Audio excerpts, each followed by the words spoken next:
Tom Hamlin is one of the giants of Dayton sportscasting history. A native of Carlisle, Ohio, Tom graduated from Ohio Wesleyan University in 1951 after serving in the United States Marine Corps for 2 years. He began his broadcasting career in 1953 at WLOK in Lima.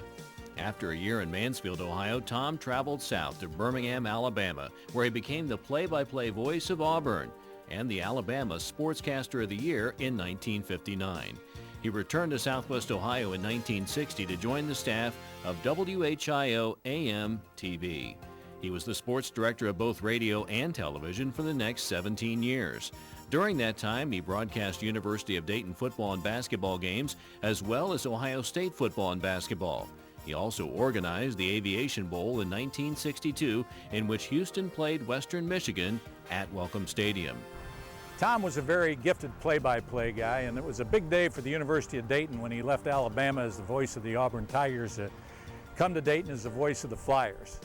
He had a distinctive voice, and he was very knowledgeable about all sports. He was the kind of guy that could be assigned to the Olympics and go over and take any one of those sports and do a very, very good job.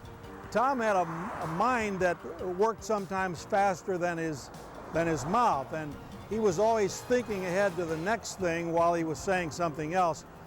And every once in a while a malaprop would slide in there, and I can recall one time when Tom and Lou Hinchman were, I believe Lou was working with him, they were doing the Tangerine Bowl down in Orlando, Florida. And Tom was talking real fast, and he said, well, Lou, we're down here in Orlando, Florida. We're just about 30 miles east of Cape Canaveral. And at the time, if you thought about it, they would have been out in the middle of the Atlantic Ocean if they were 30 miles east of Cape Canaveral. But those are the things that you just remember and got a big kick out of when you thought about it. After leaving WHIO in 1977, Tom continued his sportscasting career on TV at WKEF. He was there until 1985 and continued to stay busy in local sports by broadcasting Central State football games on radio.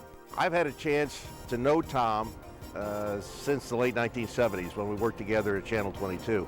But before that, about 7, 8 years before that, when I was going to Ohio State, he took the time out to talk to me about sportscasting, to help me along in what turned out to be a pretty good career for myself.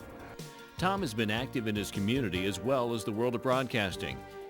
Tom leaves a legacy that will be hard to match. This is my final scheduled anchor spot for 22 Alive. I'll be lending them a hand perhaps when needed. My first love has always been play-by-play. I expect to be active in that, however.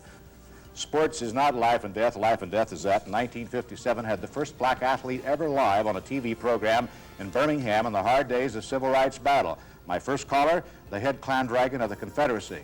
I told him not athletes on the air, not race or religion, just plain athletes. Sports has done more, I think, for social, civil rights, and the brotherhood of mankind in the world than anything I've seen in the past 30 years, and so has television. So from adventure and human experience, I think I'm a millionaire by a long shot, and it's been my pleasure to be part of television, and I think, Joan, that's a career in sports.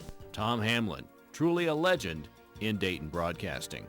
The Dayton Area Broadcasters Hall of Fame is proud to welcome Tom Hamlin into the 2005 class of inductees.